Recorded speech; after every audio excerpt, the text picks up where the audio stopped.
Woodstock Land Conservancy is a nonprofit organization committed to the protection and preservation of the open lands, forests, water resources, scenic areas, and historic sites in Woodstock and the surrounding area. Woodstock Transition is part of the global Transition Town movement of communities working to reimagine and rebuild our world in response to the challenges of our time. Woodstock Transition engages locally to strengthen our community's resilience and create positive alternatives. We have 7 active working groups. The Woodstock Jewish Congregation is dedicated to the advancement of Jewish ethics, religion, and culture, including the Bible's commandment that humans be guardians of the earth. The WJC strives to become a model of environmental stewardship for its congregation and the larger community. Today's program is called Future Fruits.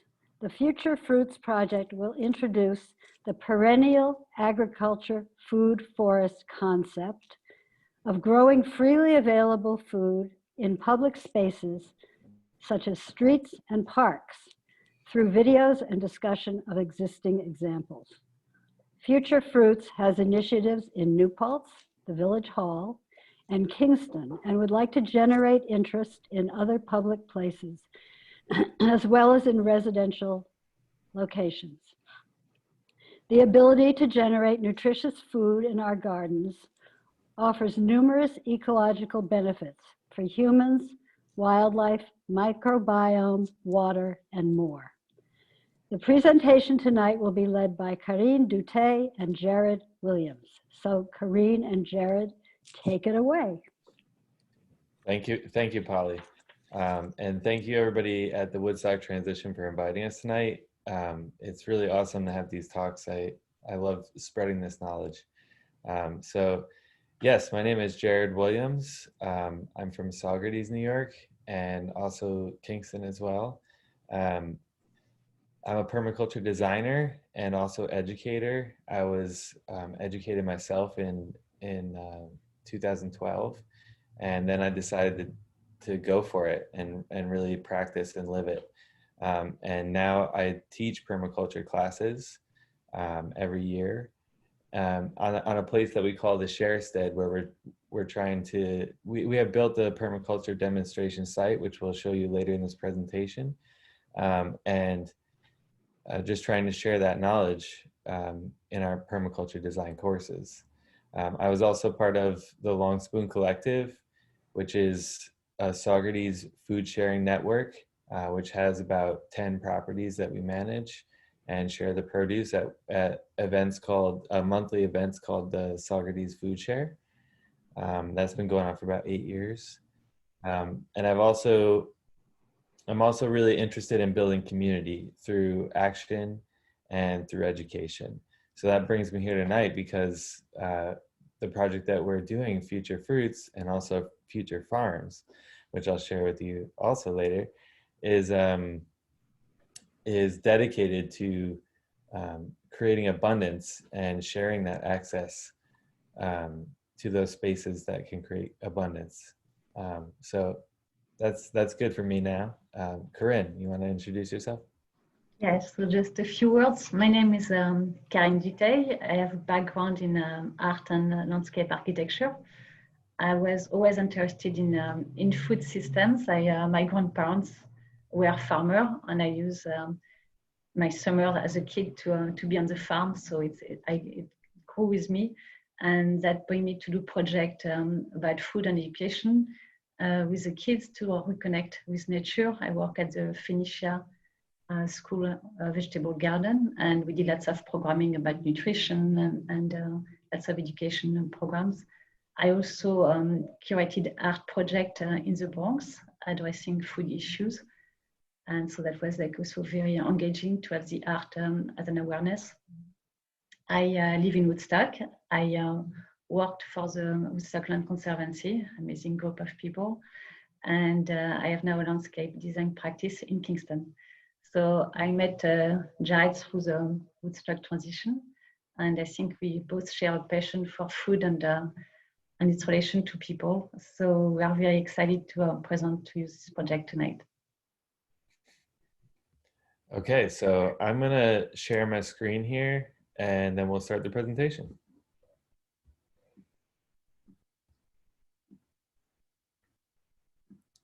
Okay, so I hope you all can see that. Can you confirm, Corinne? Yes. Okay, cool. So here we are. So we have advertised this as Future Fruits, and also we're debuting Future Farms tonight, which is we're trying to activate both private and public spaces, but we're thinking the best way to do it is two entities, and we'll talk about that later. But let's also go through the mission and vision of the organizations. So we're a Hudson Valley collective group, and we're utilizing the arts as well as culture and education to produce edible landscaping in public and private spaces. How do we do that? We do it by interactive design sessions and installation workshops that provide educational and inspirational activities, as well as involving artists, which is a whole other part of this, where we're trying to allow people in the community to come in and really share their voice. So it seems really fun for me and for everybody. So hold on. I want to go over what we're going to go through tonight. It'll be 3 parts in this presentation. The first part is observations of current landscaping practices. After that, we'll talk about worldwide examples of some really great organizations that have activated public spaces successfully. And then we'll talk about how we can do some of that locally, activate our land to grow food. Okay, so that being said, I'll pass the mic to Corinne for this. Yeah, so the question is like, how are we stewarding the land these days? So we have some example to share with you.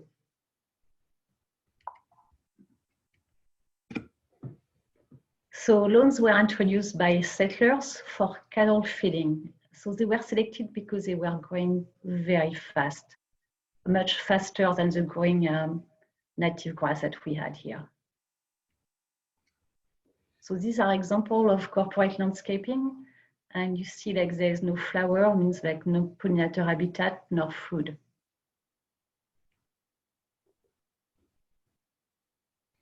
Also, like taking care of the lawns entails so lawn mowers, leaf blowers, pesticide, fertilizer, all these contribute to pollution at very high rate.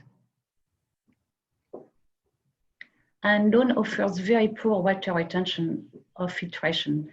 Basically, the water will just run on top of the grass, but doesn't percolate. So then it doesn't get like, I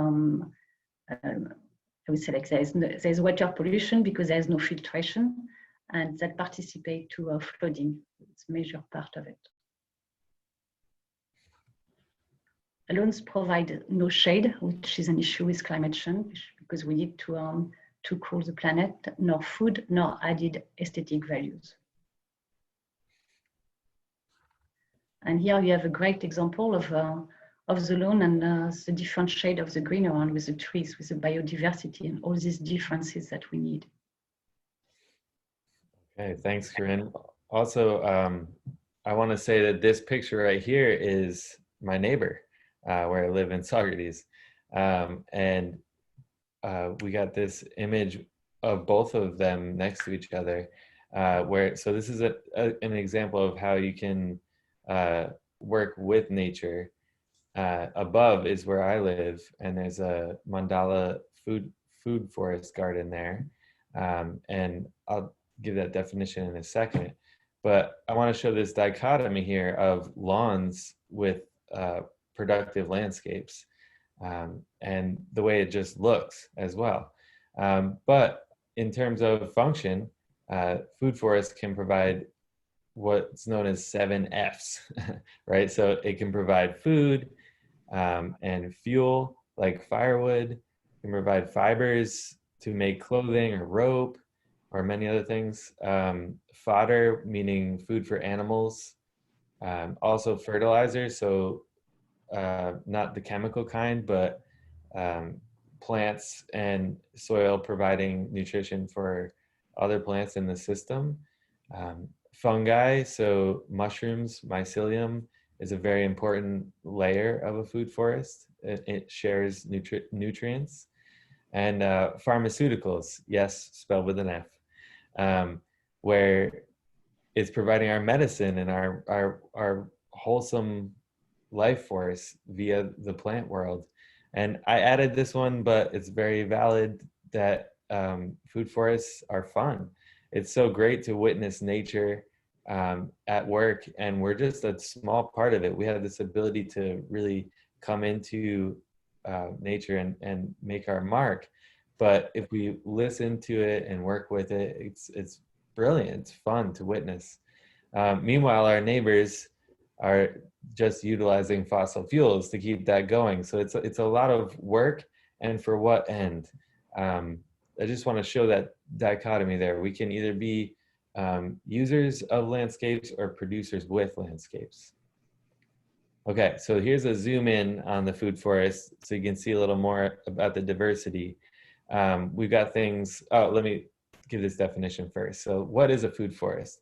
It's an integrated connection between human needs and nature cycles. So it's not all about just letting nature be. It's more like, okay, we have needs, and what are they? And then how do we serve them while working with nature and nature cycles? So you can see some close-ups in here. There's peaches, pawpaws, persimmons, mulberries. There's all kinds of flowers that are erupting at different seasons. And the mushrooms down there in the lower right is my son with a mushroom the size of his head. So it's just a fun, active environment. And this can be in a lot more places. All right, so let's keep moving on here. This is the next chapter where we're going to talk about some examples of activated public land. All right, the first one is really awesome. The Incredible Edible Network in Todmorden, England. It's actually more than just that one town, but we're going to watch a film about this a little bit later, but they have a vision to create kind, confident, connected communities through the power of food. I love their motto. If you eat, you're in. That's awesome. I mean, that's the kind of inclusion that I'm talking about with Future Fruits. And so it's just really powerful to witness that kind of culture around food. That being said, this was an idea that was started by 4 friends. They just began volunteering and doing the work. They created complex maps and figured out how to get this thing working as a business too, by community supported and sponsored activities. So they also, it's awesome because they increased their tourism based on this. Other towns around them said, hey, how are you doing that? And then they shared with them how they were doing it, and then it grew. So this is pretty great. So over 50 groups in 4 countries. And when I took this snapshot a few years back, it's basically 9 or 10 years, right? That's pretty awesome how that ramped up.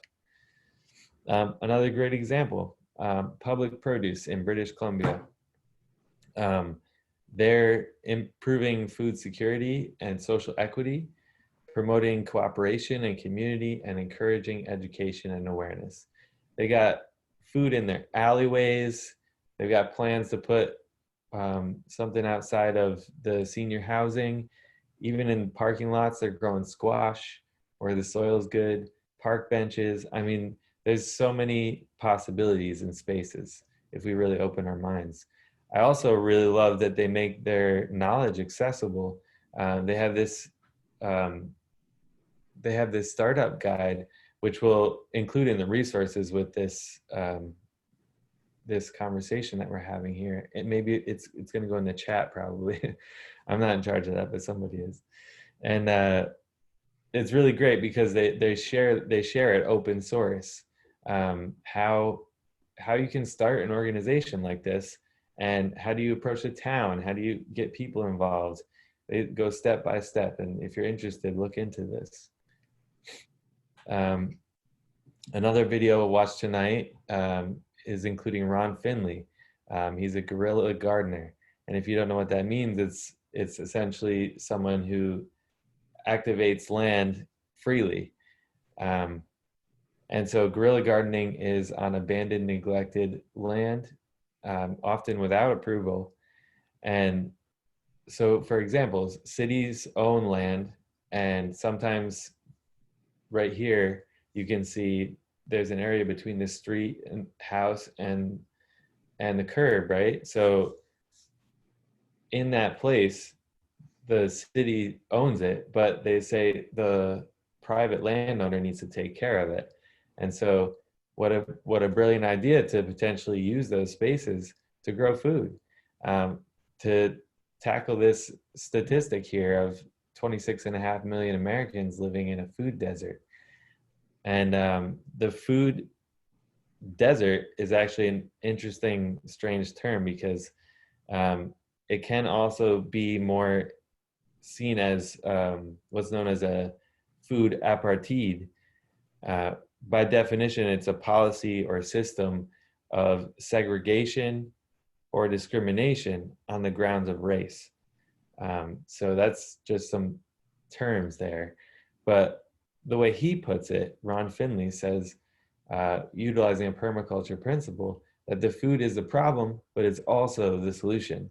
Like we can bring food to our landscapes. It's powerful. This is a good friend of mine, Felix Lufkin. He's in Northampton, Massachusetts, and he's got this great project, Help Yourself Northampton.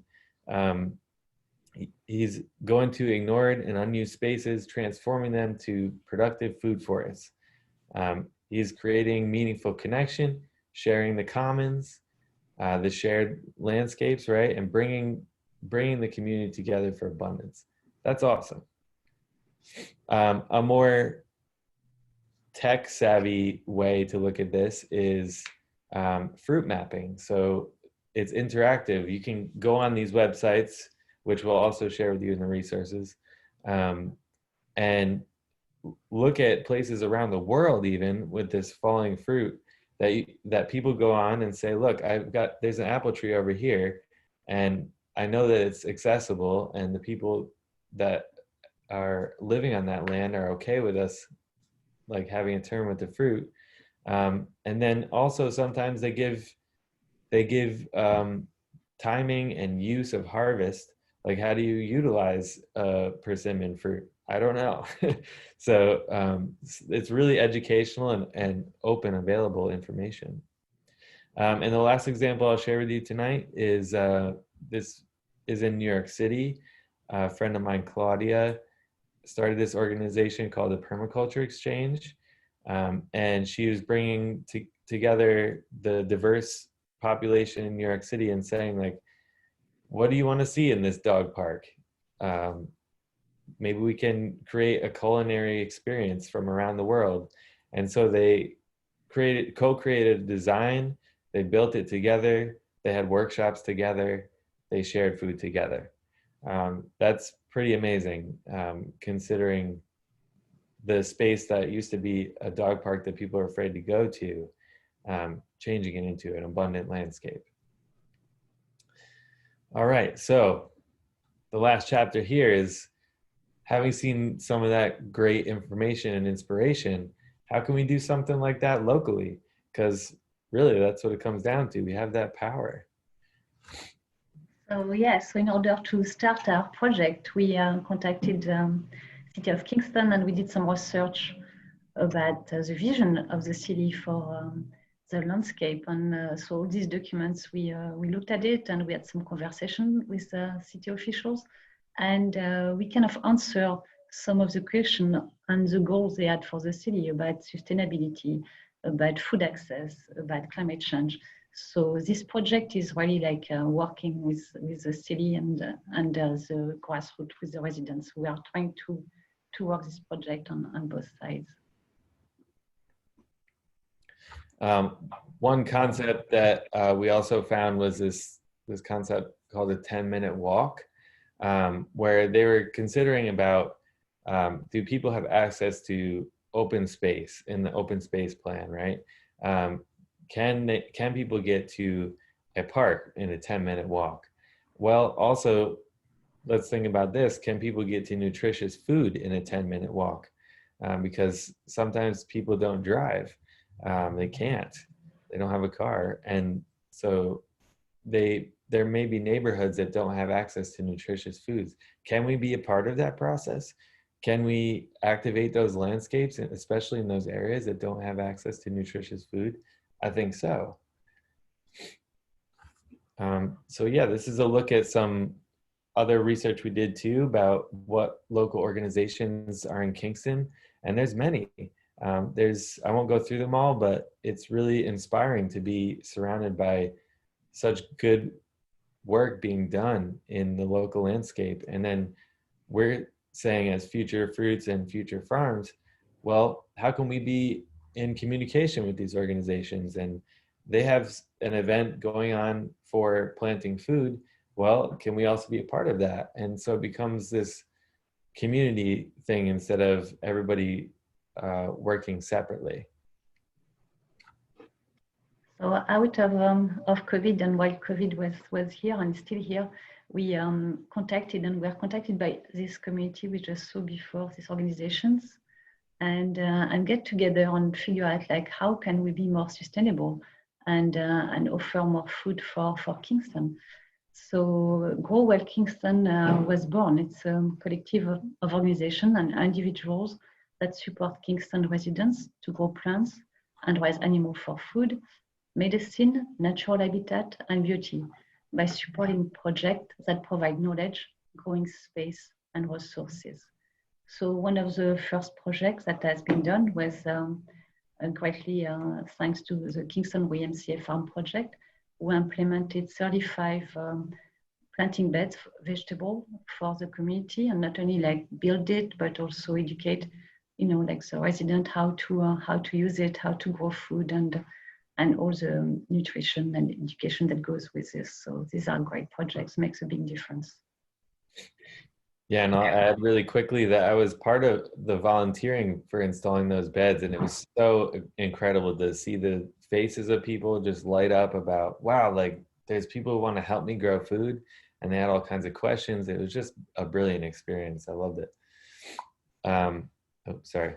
Yeah, plus the youth being like involved into this project. And I think it's also what we want to achieve with Future Fruits is really have like the youth be the stewards of this project and really get like this community engagement that they are so good at.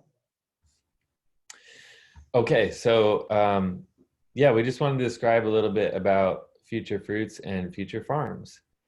So we're thinking about how can this be utilized to the community, and it seems to be two different ways. So there's a private sector and a city sector, and so we're thinking about making it two organizations. The Future Fruits will be a for-profit design and installation company, and we'll be working with private landowners to generate a network of people who want to grow food and share with the community.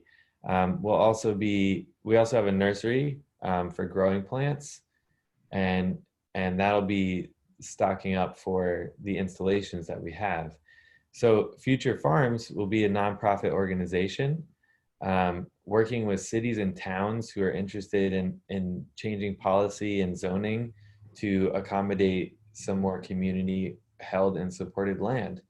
And that's been really an awesome journey to go forward on. Both of these organizations work towards resilient landscaping projects, and we're designing it with people and also for them.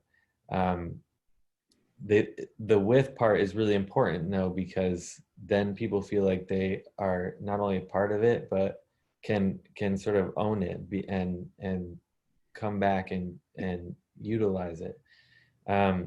So hopefully it also inspires others to see what's happening and take initiative towards our own food security in this environment.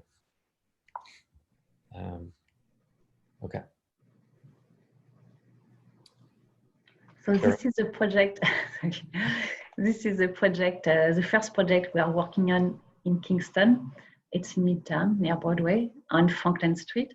So in order to start this project, we introduced ourselves to the community. We create an event where we had music, we had food, we had games. It was a beautiful afternoon. And we also put together some survey in English and Spanish, and to get a feedback and to know what the community would like to see. It's part of their community, so we were there to learn what their vision was. So this is some of the ideas they shared with us about what they would like to see happening on this site. So place for gathering, playing, growing fruit trees, for all to harvest, for art, for flowers, for sitting, celebration, and remembrance. So we are gathering all this information. As you see, like some people were drawing, some people were talking. It was nice even during COVID to be able to connect.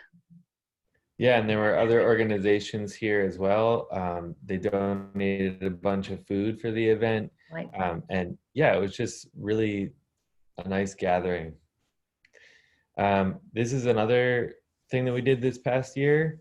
In New Paltz, Village Hall reached out to us and asked us if we would help design and install a pollinator garden in front of Village Hall.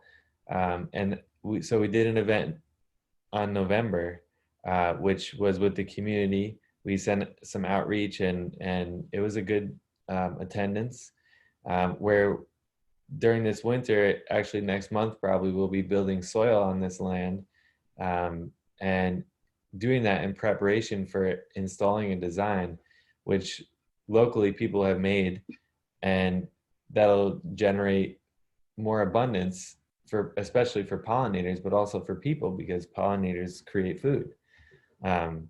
So yeah, that was really great. Yeah. Can I just, yeah, say something. I just want to add also, like, Hudson Valley Bee Habitat was with us on this day. It was great to have them with us. Oh yeah, absolutely. And the cool thing about Hudson Valley Bee Habitat is they do a lot of installations that are very artistic as well. So again, we're thinking about how can we do some artistic landscaping too. So yeah, Future Fruits is also thinking about working together with landowners to install edible plantings. And this is just some examples of what happened last year, to generate abundance, which people want to share. And the really cool thing about some of these installations is that it inspired the immediate neighbors to also say, wow, I'd like to do something like that. And conversations happen. People walking down the street were like, geez, what are you doing? And so by one person's power doing this, if you have access to land, then we can spread that message of sharing together. All right, so yes, without any more talking from us, we're gonna watch 4 inspirational videos now, where we'll show 2 and then have a question and answer session for about 10 minutes, and then we'll show another 2 and have another question and answer session. So stick around. And also, while you're watching these, or maybe you had some thoughts already, there's a Q&A box that you can put questions in, and we'll answer them in those sessions, and we'll have a conversation. Maybe y'all can be a part of that. Anyways, we'll end tonight with our contact information and describing how you can get involved with Future Fruits and Future Farms.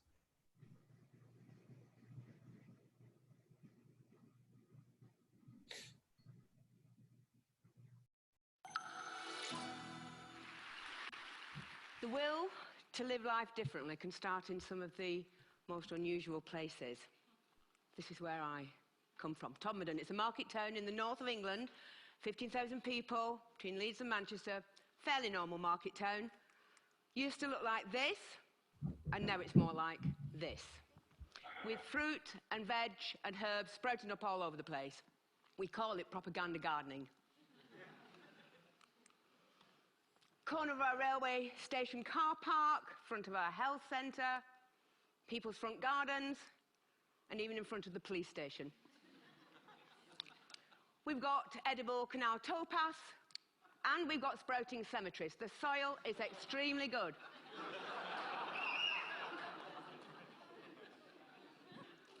We've even invented a new form of tourism. It's called vegetable tourism. And believe it or not, people come from all over the world to poke around in our raised beds, even when there's not much growing. But it starts a conversation. And you know, we're not doing it because we're bored. We're doing it because we want to start a revolution. We try to answer this simple question: can you find a unifying language that cuts across age and income and culture that will help people themselves find a new way of living?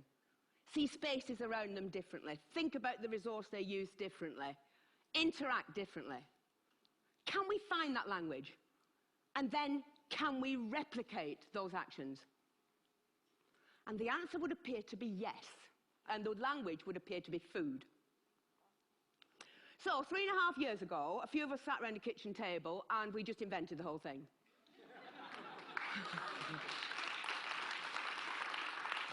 We came up with a really simple game plan that we put to a public meeting. We did not consult, we did not write a report, enough of all that. And we said to that public meeting in Todmorden, look, let's imagine that our town is focused around 3 plates. A community plate, the way we live our everyday lives. A learning plate, what we teach our kids in school and what new skills we share amongst ourselves. And business, what we do with the pound in our pocket and which businesses we choose to support. Now, let's imagine those plates agitated with community actions around food. If we start one of those community plates spinning, that's really great. That really starts to empower people. But if we can then spin that community plate with the learning plate and then spin it with the business plate, we've got a real show there. We've got some action theatre. We're starting to build resilience ourselves. We're starting to reinvent community ourselves. And we've done it all without a flipping strategy document.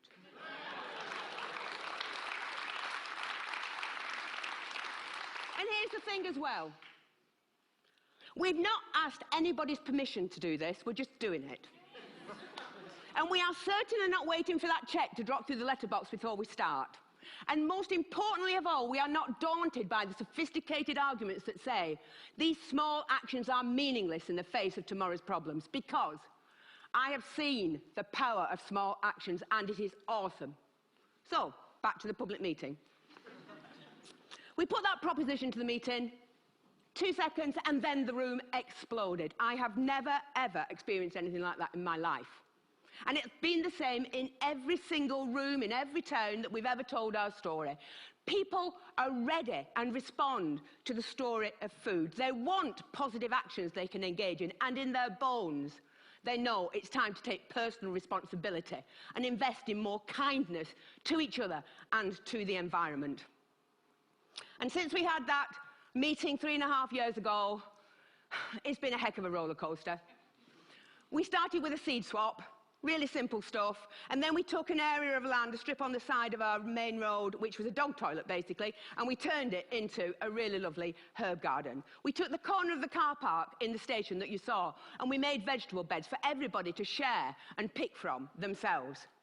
We went to the doctors. We've just had a £6 million health centre built in Todmorden, and for some reason that I cannot comprehend, it has been surrounded by prickly plants. So we went to the doctors, said, would you mind us taking them up? They said, absolutely fine, provided you get planning permission and you do it in Latin and you do it in triplicate. So we did. And now there are fruit trees and bushes and herbs and vegetables around that doctor's surgery. And there's been lots of other examples, like the corn that was in front of the police station and the old people's home that we've planted up with food that they can pick and grow. But it isn't just about growing, because we all are part of this jigsaw. It's about taking those artistic people in your community and doing some fabulous designs in those raised beds to explain to people what's growing there. Because there's so many people that don't really recognise a vegetable unless it's in a bit of plastic with a bit of an instruction packet on the top. So We have some people who design these things. If it looks like this, please don't pick it. But if it looks like this, help yourself. This is about sharing and investing in kindness. And for those people that don't want to do either of those things, maybe they can cook. So we pick them seasonally, and then we go on the street, or in the pub, or in the church, or wherever people are living their lives. This is about us going to the people and saying, we are all part of the local food jigsaw, we are all part of a solution.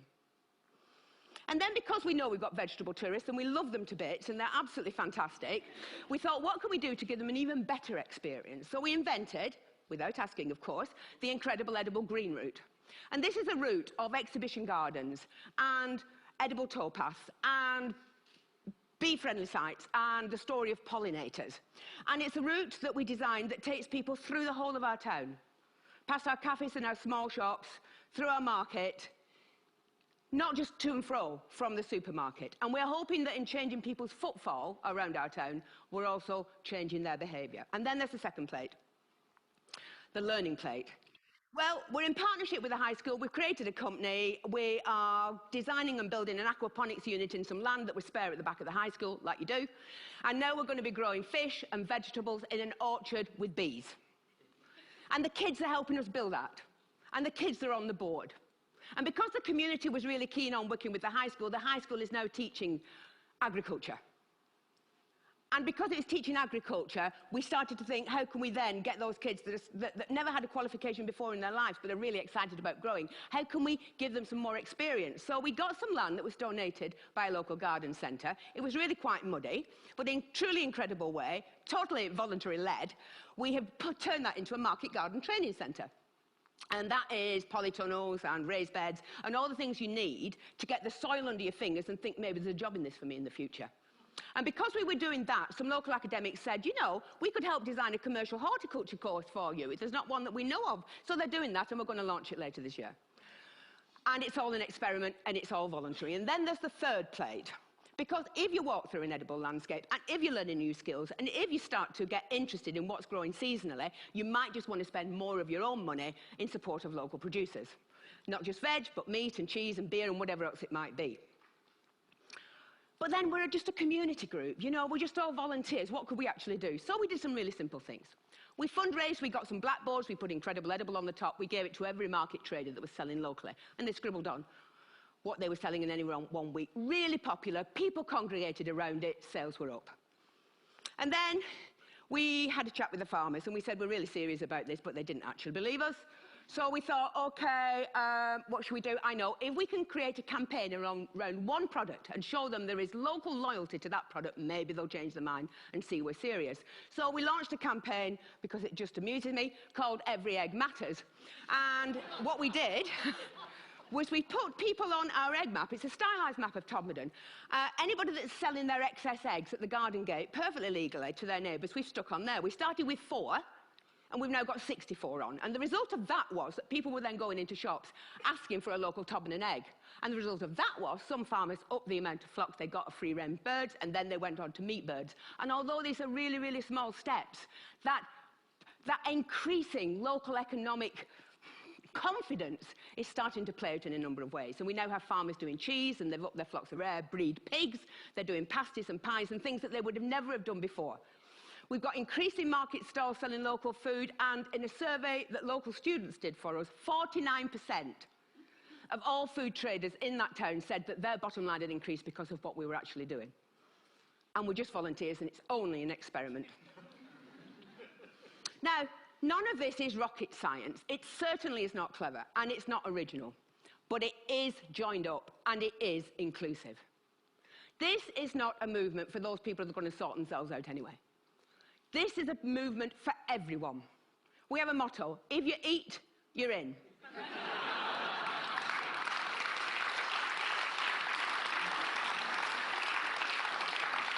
Across age, across income, across culture. It's been really quite a roller coaster experience. But going back to that first question that we asked, is it replicable? Yeah. It most certainly is replicable. More than 30 towns in England now are spinning the incredible edible plates. Whichever way they want to do it, they're of their own volition, they're trying to make their own lives differently. And worldwide, we've got communities across America and Japan. It's incredible, isn't it? I mean, what can you say? America and Japan and New Zealand. People, after the earthquake in New Zealand, visited us in order to incorporate some of this public spiritedness around local growing into the heart of Christchurch. And none of this takes more money, and none of this demands a bureaucracy. But it does demand that you think things differently and you are prepared to bend budgets and work programs in order to create that supportive framework that communities can bounce off. And there's some great ideas already in our patch. Our local authority has decided to make everywhere incredible edible, and in support of that have decided to do two things. First, they're going to create an asset register of spare land that they've got, put it in a food bank so that communities can use that wherever they live, and they're going to underpin that with a license. And then they've said to every single one of their workforce, if you can, help those communities grow and help them maintain their spaces. Suddenly, we're seeing actions on the ground from local government. We're seeing this mainstreamed. We are responding creatively at last to what Rio demanded of us. And there's lots more you could do. I mean, just to list a few. One, please stop putting prickly plants around public buildings. It's a waste of space. Secondly, please create edible landscapes so that our children start to walk past their food day in, day out, on our high streets, in our parks, wherever that might be. Inspire local planners to put the food sites at the heart of the town and the city plan, not relegate them to the edges of the settlements that nobody can see. Encourage all our schools to take this seriously. This isn't a second-class exercise. If we want to inspire the farmers of tomorrow, then please let us say to every school, create a sense of purpose around the importance of the environment, local food, and soils. Put that at the heart of your school culture, and you will create a different generation. There are so many things you can do, but ultimately, this is about something really simple. Through an organic process, through an increasing recognition of the power of small actions, we are starting at last to believe in ourselves again, and to believe in our capacity, each and every one of us, to build a different and a kinder future. And in my book, that's incredible. Thank you.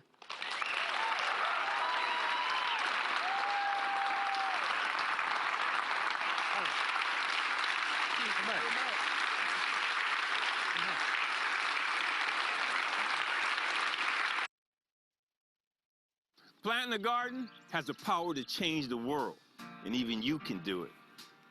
Us gardeners, we do a lot to sustain our gardens, but sustainable.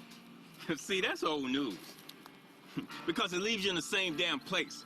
Where a big movement of the gardeners are going right now, they're going regenerative, because regenerative gardening actually helps reverse climate change by building soil. It's like magic. During World War II, people started planting home victory gardens to support the war effort. By 1944, nearly half of all fruits and veggies were coming from backyard gardens. We're bringing victory gardens back, but this time, it's for the climate. Even a small garden has the potential to impact the global crisis of climate change. Here are 5 ways to make your garden a regenerative climate victory garden. Ditch the chemicals, less disturbance. If you don't want it in your body, don't put it in your food. And stop turning your soil over so much. 2, keep the soil covered. Any plant is better than no plant. They protect and build the soil. 3, encourage biodiversity. Diversity is resilience. It makes America great, so it goes for your garden. 4, grow food. Food from your backyard means way fewer food miles than food shipped all the way to your grocery store. 5, compost. Make it, use it. It's a probiotic regenerative source for your soil. We can all participate by making climate victory gardens that build soil and helps reverse climate change. So plant your climate victory garden and add it to this map. And share your photos of your garden's regenerative practices. Good soil and sunshine.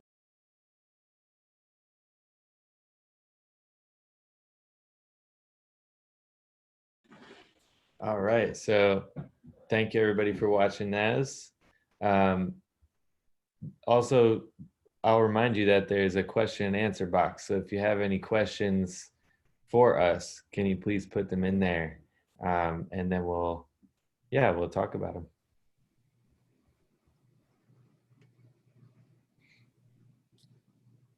Hello all. Thank you, Jared. I'm going to be hosting our 7-minute question and answer session now. And I see that there's some questions in the Q&A box. Thank you for posting them there because I will be able to see them all very nicely organized. Judith asks, gardens require maintenance. Speaking as a small landowner who is disabled, finding help with maintenance is difficult and expensive.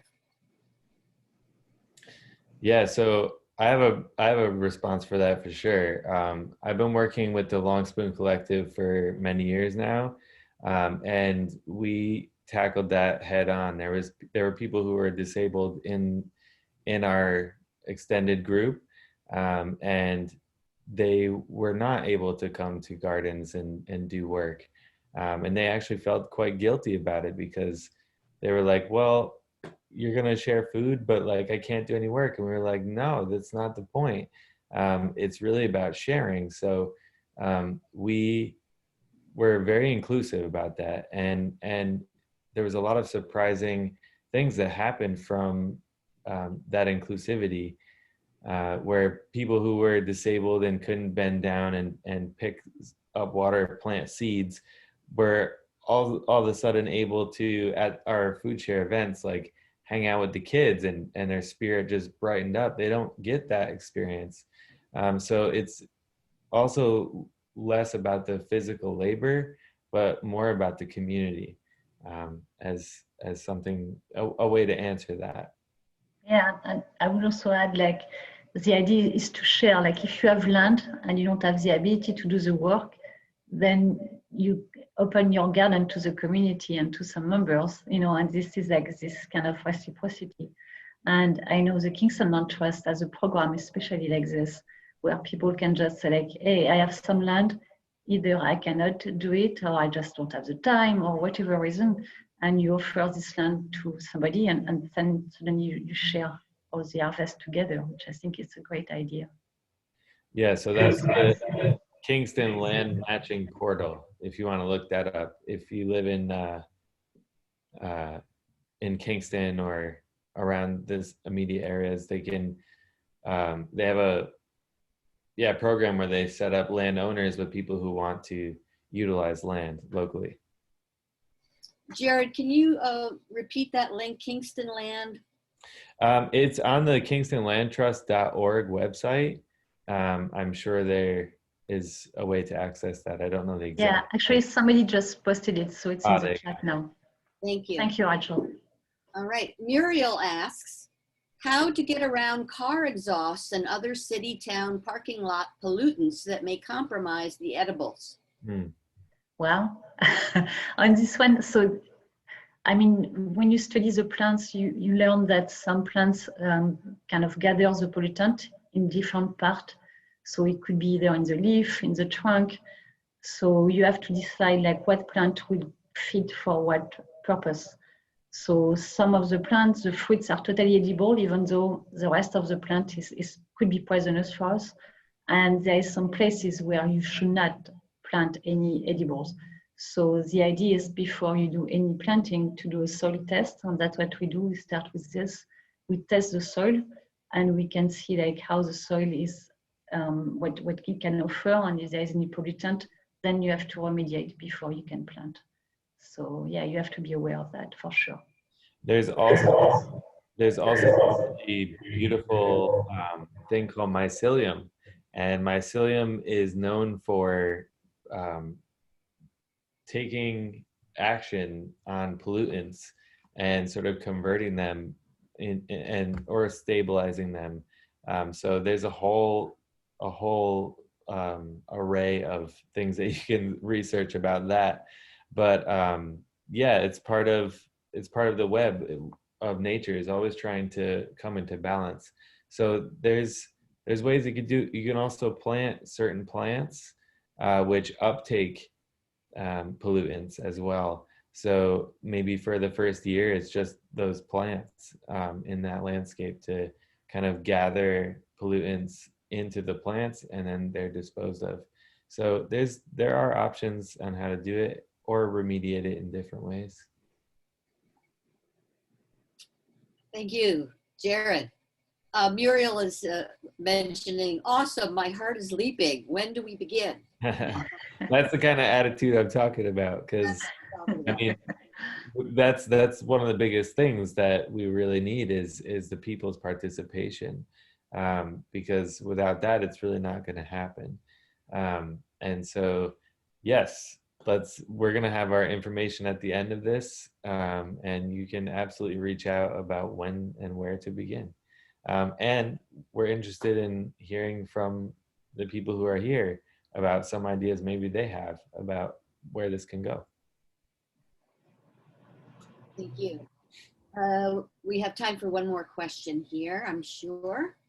Jennifer asks, have you approached local schools to see if you can get students and teachers involved in growing food on school grounds? I would say yes. It's also been very tricky in COVID times for that, because a lot of schools are closed or not doing extracurricular activities. So that's been challenging, but absolutely, we're definitely trying to engage the youth because they have brilliant voices and they're a step ahead of the game with knowledge about what the earth needs and where we can go communally with it. Beautiful. And Lauren has a beautiful comment. Fabulously exciting presentation. Happy to attend any gatherings or educational presentations. Please advise. Thank Yeah, you. we will.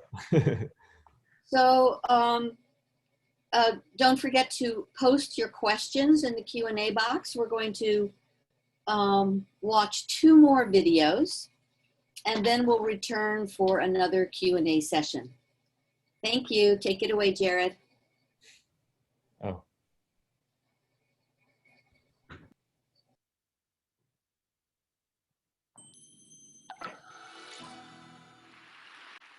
I live in South Central.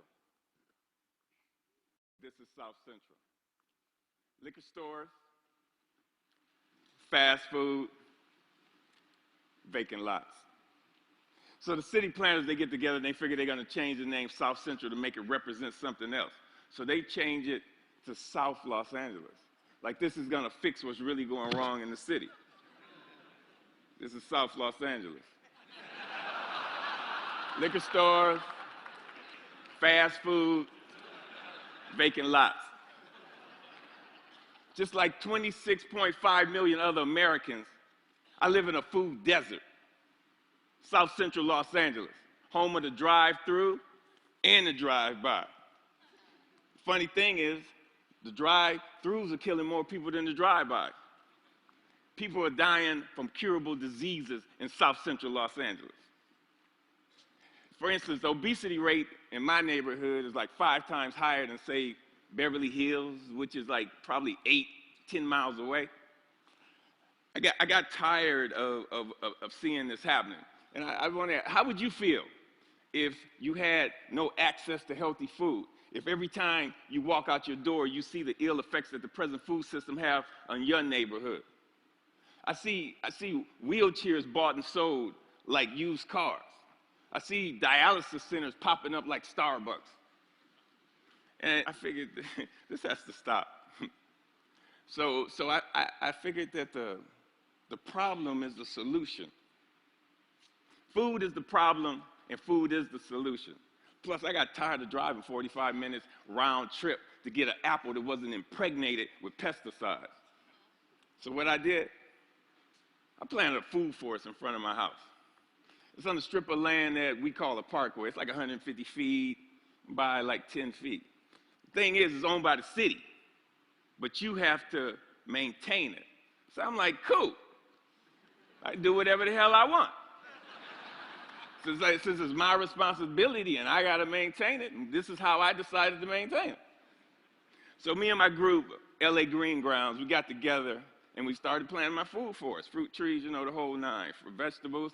What we do, we're a pay-it-forward kind of group, where it's composed of like gardeners from all walks of life from all over the city, and it's completely volunteer, and everything we do is free. And in the garden, it was beautiful. And then somebody complained. the city came down on me. And basically gave me a citation saying that I had to remove my garden, which this citation would turn into a warrant. And I'm like, come on, really? A warrant for planting food on a piece of land that you could care less about? And I was like, cool, bring it. Because this time it wasn't coming out. So LA Times got hold of it. Steve Lopez did a story on it and talked to the councilman. And one of the Green Grounds members, they put up a petition on change.org. And with 900 signatures, we were a success. We had a victory on our hands. My councilman even called and said how they endorse and love what we're doing. I mean, come on, why wouldn't they? LA leads the United States in vacant lots that the city actually owns. They own 26 square miles of vacant lots. That's 20 Central Parks. That's enough space to plant 700 million, 725 million tomato plants. Why in the hell would they not okay this? Growing one plant will give you 1,000, 10,000 seeds. Okay. When $1 worth of green beans will give you like $75 worth of produce. It's my gospel. I'm telling people, grow your own food. Growing your own food is like printing your own money. Thank you. See, I have a legacy in South Central. I grew up there. I raised my sons there. And I refuse to be a part of this manufactured reality that was manufactured for me by some other people, and I manufactured my own reality. See, I'm an artist. Gardening is my graffiti. I grow my art. Just like a graffiti artist, where they beautify walls, me, I beautify lawns, parkways. I use the garden, the soil, like it's a piece of cloth. And the plants and the trees, that's my embellishment for that cloth. You'd be surprised what the soil could do if you let it be your canvas. You just couldn't imagine how amazing a sunflower is and how it affects people. So what happened? I have witnessed my garden become a tool for the education, a tool for the transformation of my neighborhood. To change the community, you have to change the composition of the soil. We are the soil. You'd be surprised how kids are affected by this. Gardening is the most therapeutic and defiant act you can do, especially in the inner city. Plus you get strawberries.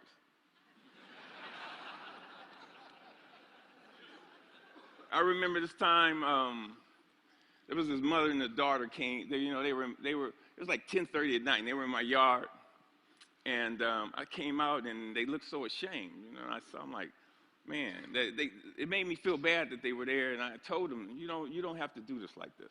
This is on the street for a reason. It made me feel ashamed to see people that was this close to me that was hungry, and this only reinforced why I do this. And people ask me, Finn, aren't you afraid people are gonna steal your food? And I'm like, hell no, I ain't afraid they're gonna steal it. That's why it's on the street. That's the whole idea. I want them to take it, but in the same time, I want them to take back their health. There's another time when I put a garden in this homeless shelter in downtown Los Angeles. The guys, they helped me unload the truck. It was cool. They just shared the stories about how this affected them and how they used to plant with their mother and their grandmother. And it was just cool to see how this changed them if it was only for that one moment. So Green Grounds has gone on to plant maybe like 20 gardens. We've had like 50 people come to our dig-ins and participate, and it's all volunteers. If kids grow kale, kids eat kale. If they grow tomatoes, they eat tomatoes. But when none of this is presented to them, if they're not shown how food affects the mind and the body, they blindly eat whatever the hell you put in front of them. I see young people, and they want to work, but they're in this thing where they're caught up. I see kids of color, and they just on this track that's designed for them that leads them to nowhere. So with gardening, I see an opportunity where we can train these kids to take over their communities, to have a sustainable life. And when we do this, who knows? We might produce the next George Washington Carver. But if we don't change the composition of the soil, we will never do this. Now this is one of my plans. This is what I want to do. I want to plant a whole block of gardens where people can share in the food in the same block. I want to take shipping containers and turn them into healthy cafes. And now don't get me wrong. I'm not talking about no free shit, because free is not sustainable. The funny thing about sustainability, you have to sustain it.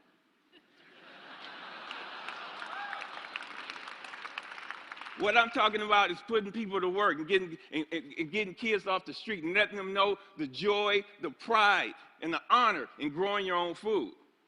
Opening farmers markets. So what I want to do here, we got to make this sexy. So I want us all to become ecolutionary, renegades, gangsters, gangster gardeners. We got to we got to flip the script on what a gangster is. If you ain't a gardener, you ain't gangster. Get gangster with your shovel, okay? And let that be your weapon of choice. So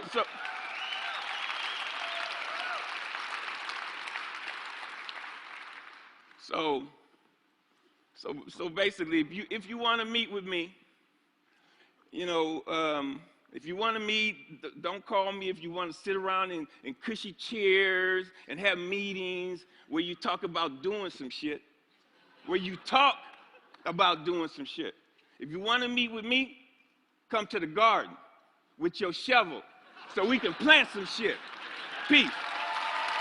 Thank you. Thank you. Thank you. Thank you.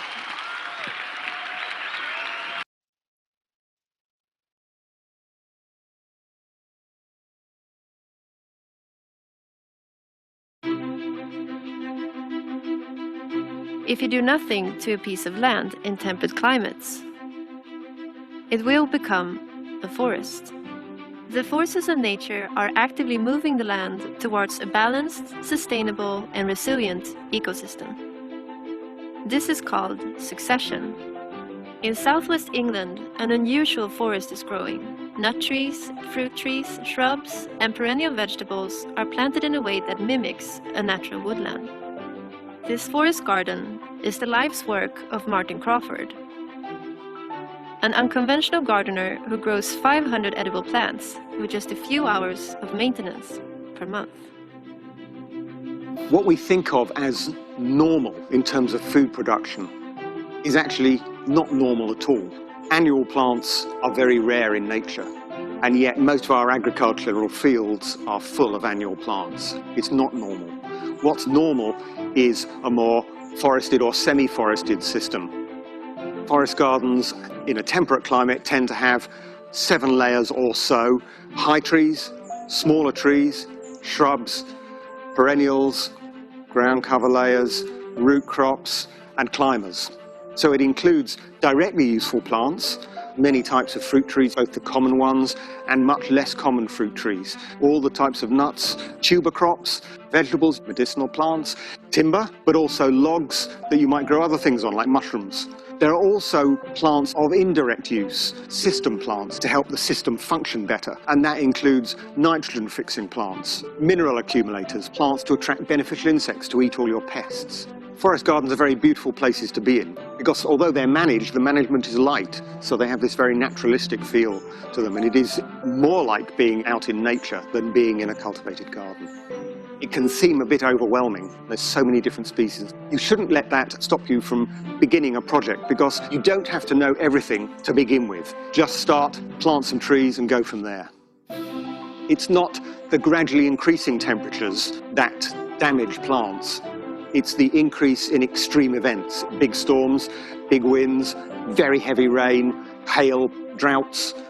By having a very diverse system, whatever happens to the weather, most of your crops will probably do fine. Some may fail, some may do better. That's very important going into the future because we don't know exactly what's going to happen to our weather. So by having a diverse system, it gives you maximum resilience.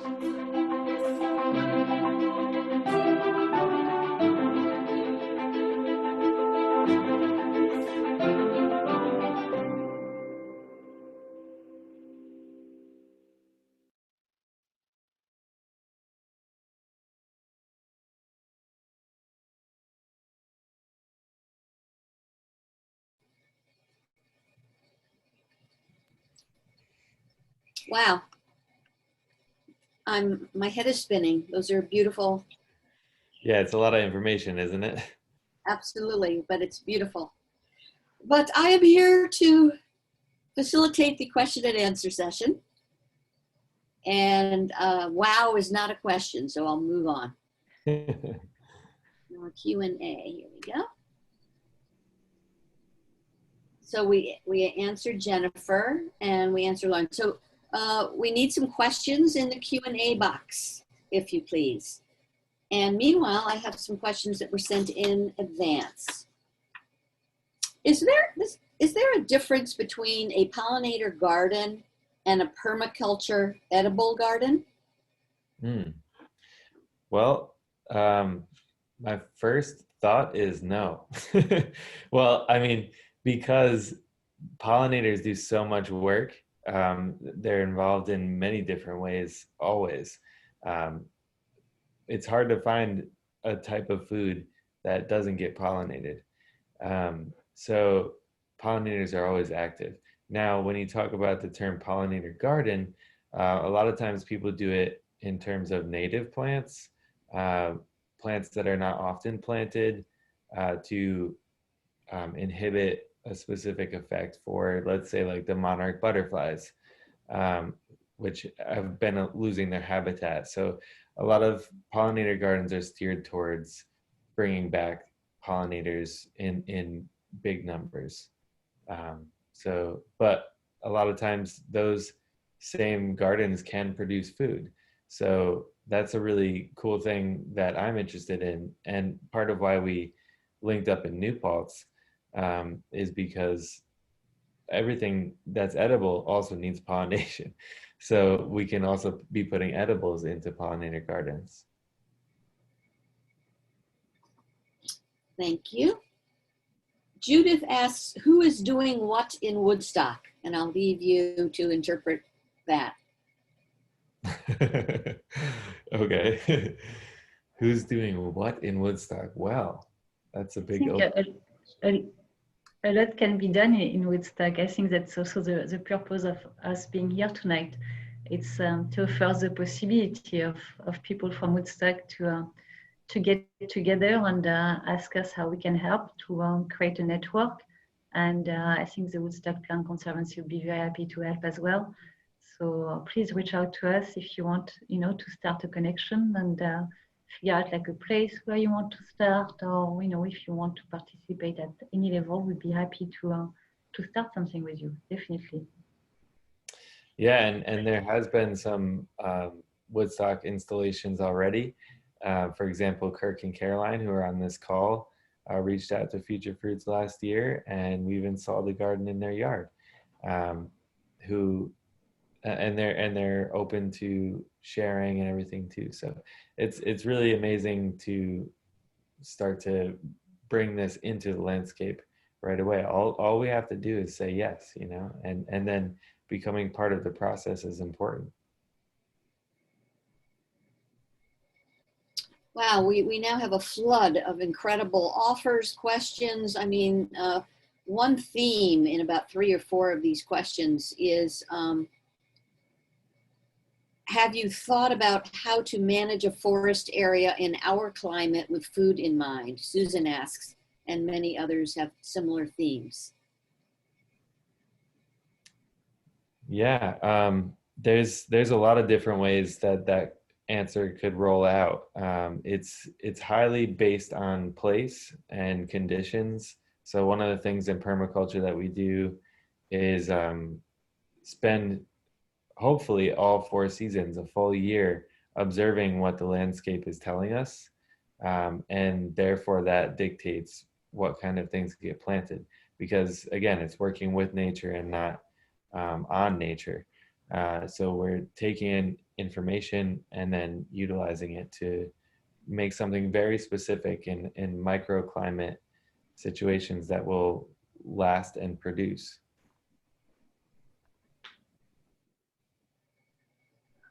Thea says, I have about an acre that I want to convert into an edible forest. There are a lot of maple trees from which I harvest maple syrup, so I don't want to cut them down. I'm having a hard time thinking about a whole acre of shade-grown understory. Is there someone that can help me design my space? I mean, sure, and and also the thought is, do you want to be a part of that? Because generally the way it's worked well is if the person who is a landowner says, yeah, I want to learn with you, because that's the most important part, is not just installing a garden somewhere and then saying, okay, see you later, enjoy that. But it's more about the educational piece, where someone who is within their experience of that land every day is able to witness how it's working and if what's maybe not working and how to change it. So yes, the answer is things can be designed and created, but hopefully together. And there will be a easy way to access future communication with you that's going to be given in resources? Yeah. Okay. So Muriel brings up this, how feasible is a forest garden in this area, and does it have to contain only native plants?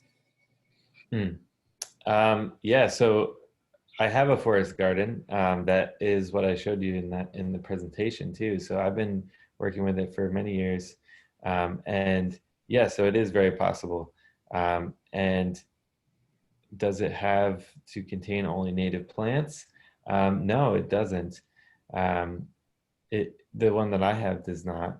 And there are a lot of amazing native plants that also produce. For example, pawpaw is one, and I don't know if you all have heard about that, but it's a fantastic fruit. It's like a banana mango custard fruit, which is native to this land. And so I'm adamant about bringing especially that plant back, which is a pollinator as well for a very small fly. So yeah, there's a lot of different ways, again, that things can roll out depending on the landscape.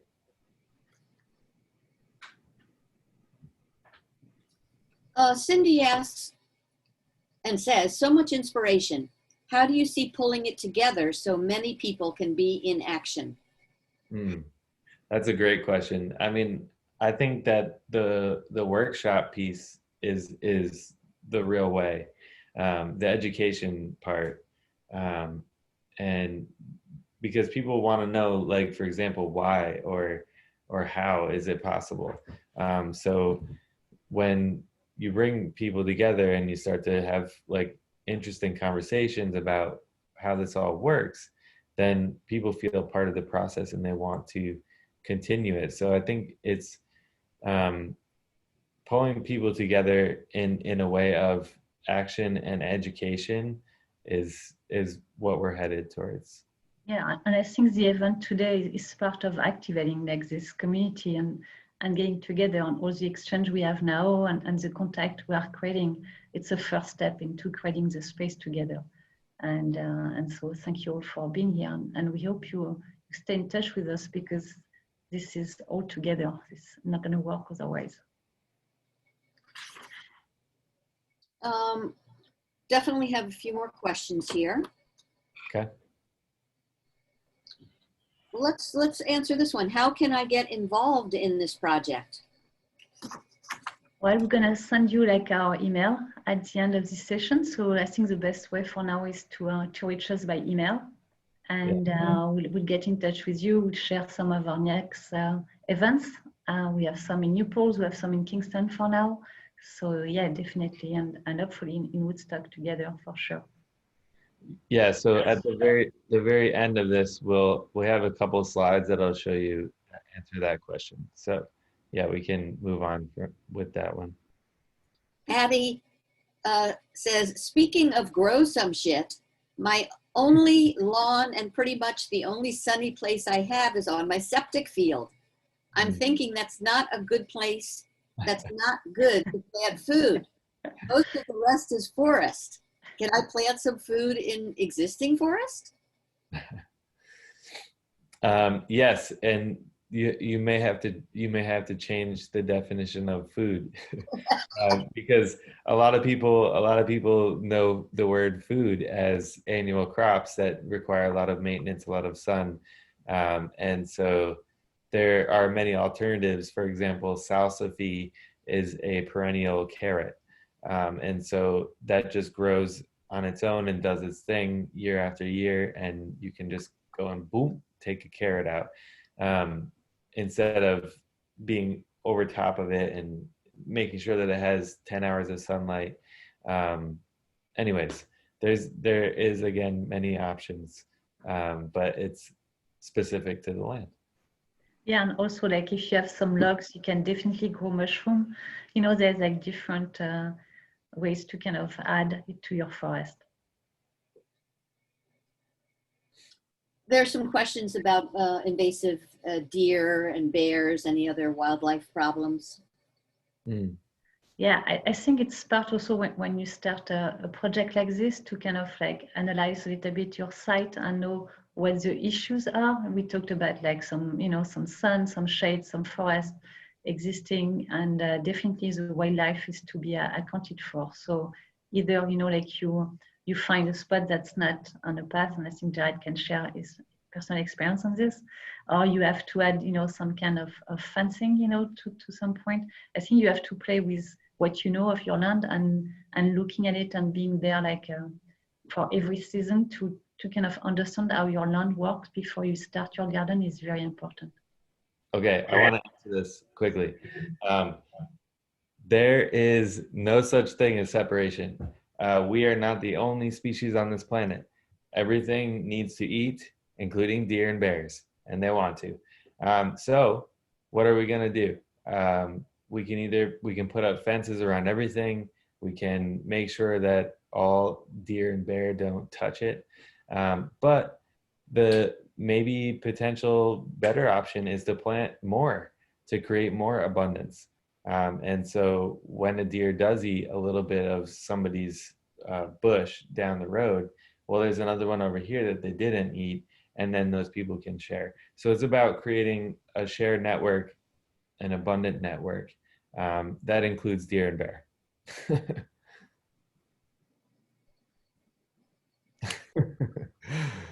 He speaks for the creatures. Yes. How do you fund future farms? So this is like, I think it's a collective effort, you know, there's lots of volunteer work. I think the idea also is to create a non-for-profit to be able to have like some grants and to have some startup money to start this project. We are also welcoming like every donation, you know, from corporation or anybody who wants to participate. So I feel like, you know, how do you say, when there is a will, there is a way. So it's just a question of finding it, and that's what we are doing. But we start our project with no money, just volunteering and having people kind of participating. Yes, and all these videos it talked about everything is volunteer. So one of the questions is, who will take care of future farms? So, yeah, I mean, and you mentioned it, Jared, you were talking about ownership. And I think it's very important the way you design a space. And if you design a space for somebody, then the ownership is still yours. You haven't shared the ownership.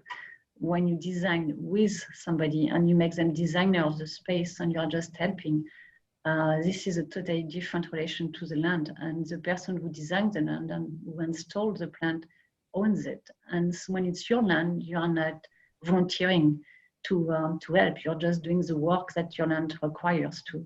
So this is actually like this kind of feeling and meaning of ownership of the land. And that's very important. So yeah, being steward of the land, giving back the ownership of the land to the community makes the maintenance very easy. Yeah, and the maintenance is always a topic that comes up with people in city government too. It's like, all right, if we're gonna install something and put it in, that's all good and well, but then who's gonna take care of it? And I think that's a great question to ask. It's also a really great question to answer by saying, well, the people, because we are capable and we're involved in that process. I think there's something that has happened over the last many years is that people look for somebody else to do something for them. For example, the grocery store gets the food for us. The city takes care of the parks, but we are also potentially involved in that process. We can be, if we create a network that shares in the work and also the fruits.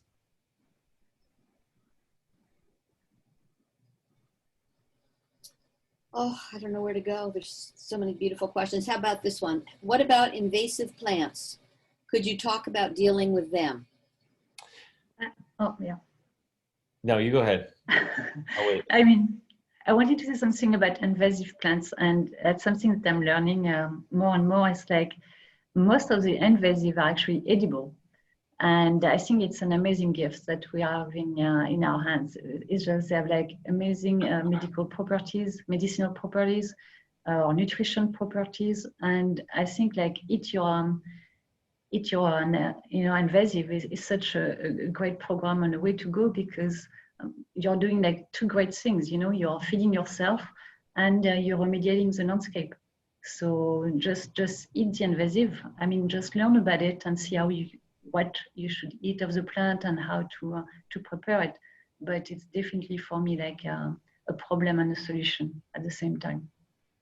That was very well said. I agree with that, because invasive is just a name that someone gave to a plant. It's a life form of its own. It has properties XYZ, and some of them can be seen as I don't know what a good word is there, like taking over landscape from another native plant, and that can be seen as like a warfare, right? But actually it's of use, of benefit too. So it's like a constant way of balancing, right? Because we're always trying to look towards balance. So grass has come up in the food forest where I live. Yeah, that's a thing that happens. There's also like things that I didn't invite there that I totally loved. I'm like, how did that come in here? Must have been a bird pooped in here, right? So like, we can't control it all, and we may think we can, but it's just the world working all the time, and we're just a part of it. Thank you. That's a beautiful summary. Karine, would you like to give a beautiful summary of really what message you would love to convey tonight before we end our question and answer session? Wow.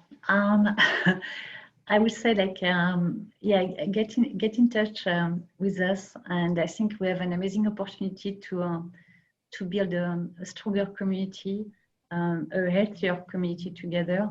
And planting edible and working together to change our landscape is one way to do it. And we welcome you to participate in this project.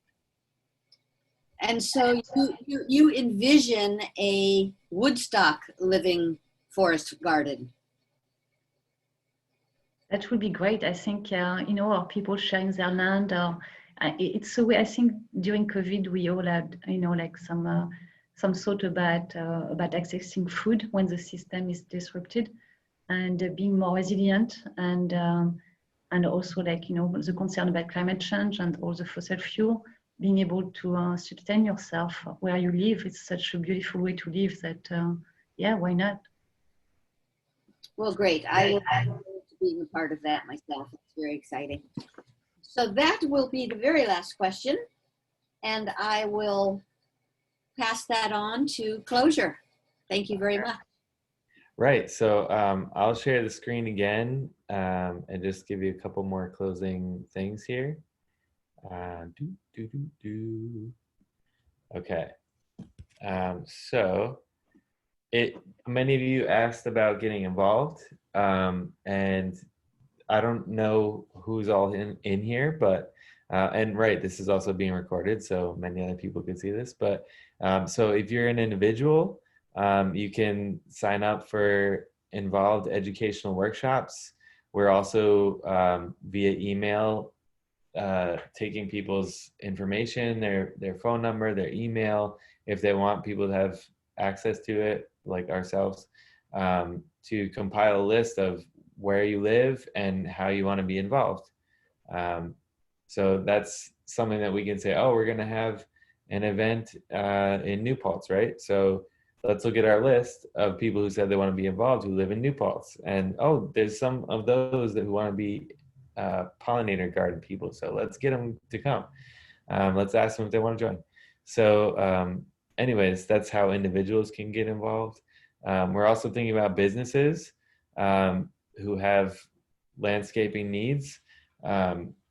Maybe there can be herbs planted in front of restaurants that provide some of the herbs that go into their culinary or drinks, right? Maybe there's a large section in the back where people can sit that can have fruit trees in it, and seasonally they'll have that available. So, or just the bank, you know. So we're open to businesses also inquiring about how to shape shift their landscaping. And then on the bigger level, towns and cities, how can we come into conversation about zoning laws and access to land from the people who live there, the citizens who live there? How can we collaboratively design with the town's rules and regulations in artistic, beautiful ways with the people of that community? It can be really amazing if we put the energy into it. So with that being said, I'll end this night with our contacts. We've made some emails that you can just directly send an email to with your name and your interest and how to be involved based on what I just told you. And we can also add you to a list. We're working on creating a nonprofit organization, like we had mentioned, and also a newsletter and website and everything like that. So it's in the works, and we just want you to be a part of that process. So please come and join us.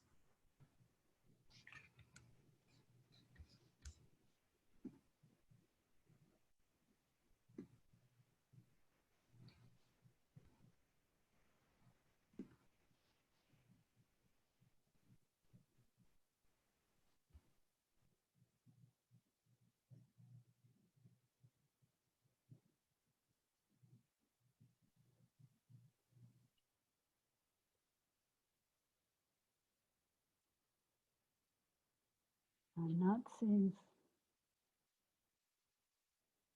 No, it's just to get on. Hi, Polly, you're unmuted. You can go right ahead. Okay, I can't see me, but I don't think I'm on the screen. Okay, anyway, thank you all for coming. And I just wanted to tell you about our next event on February 22nd. We're going to have an evening called Creating Community Solutions to Our Housing Challenges and Why What We Do Matters. There will be a presentation and a discussion by Woodstock Housing Committee and Ulster County's Housing Task Team. This program will highlight the 2021 initiatives aimed at addressing the housing crisis in Woodstock and all other Ulster County communities. So we look forward to seeing you there. Good night.